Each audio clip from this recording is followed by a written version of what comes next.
నమస్తే అండి. Welcome to Dharani talkies.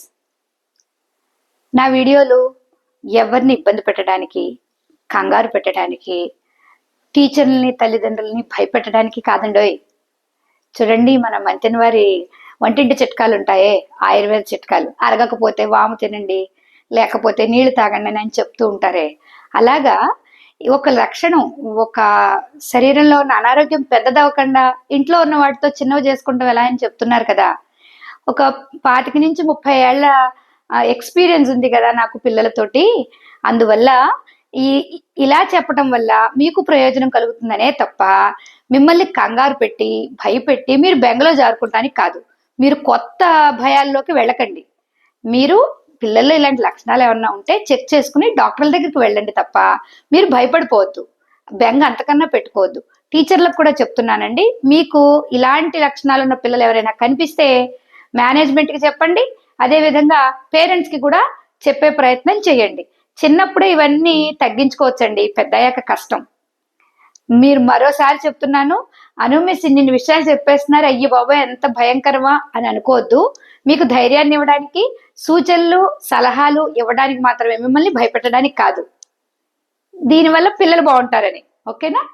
Now come to the point. మనం పిల్లల యొక్క అసాధారణ లక్షణాల గురించి చెప్తూ ఉంటున్నాం కదా. ఇందులో ఇంకొకటి, ఇందాక మనం ADHD చెప్పుకున్నాం, అలాగే ఇంకొకటి ఉందండి, అది క్యారెక్టర్ డిజార్డర్ అనమాట. ఓకే, ప్రవర్తన రుగ్మత. వారి యొక్క క్యారెక్టర్లోనే కొంచెం తేడాలు కనిపించడం. అదేంటి, అది ఎలా ఉంటాయి అంటే, మనకు ఆ లక్షణాలు, పిల్లలు ఏ విధమైన స్కూల్కి సంబంధించిన నిబంధనలు పట్టించుకోకపోవడం. అంటే వారికి అసలు దేనికి ఒబే అయి ఉండరు. అన్నిటికీ they want to break the rules. ప్రతిదానికి పోరాటానికి సిద్ధంగా ముందుగా ఉండడం. చిన్న విషయమైనా పెద్ద విషయమైనా పోట్లాడటం.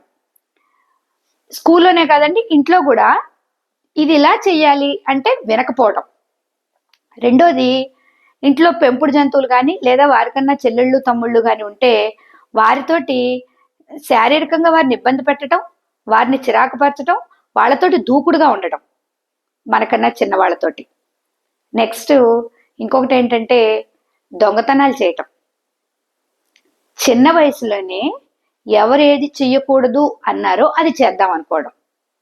అంటే ఒక 7th 8th 9th వయసుకు వచ్చేసరికి సిగరెట్ కాల్చితే ఎలా ఉంటుంది, మద్యం తాగితే ఎలా ఉంటుంది, లేకపోతే ఇంకొక వివిధ రకాలైన పదార్థాలు, గుట్కాలు, అవి ఇవి, వాటిని రుచి చూడాలి, లేకపోతే అవేంటో తెలుసుకోవాలని కోరికతో ఉండడం. మీరు ఆలోచించండి, 15 ఏళ్ళు లేకుండా అలాంటి ఆలోచనలు రావడం చాలా ప్రమాదకరం అండి. చిన్నప్పుడే ఇలాంటి లక్షణాలు, మాట వినని లక్షణాలు, మొండిగా ఉండే లక్షణాలు ఏమన్నా ఉంటే డాక్టర్ దగ్గరికి తీసుకెళ్ళటం మంచిది. ఎందుకంటే పెద్ద అయిన తర్వాత మీకే ఇబ్బంది అయిపోతుంది ఇంట్లోనే. ఇప్పుడు ఈవేళ డబ్బు దొరకకపోతే మన ఇంట్లో దొంగతనం చేస్తారు.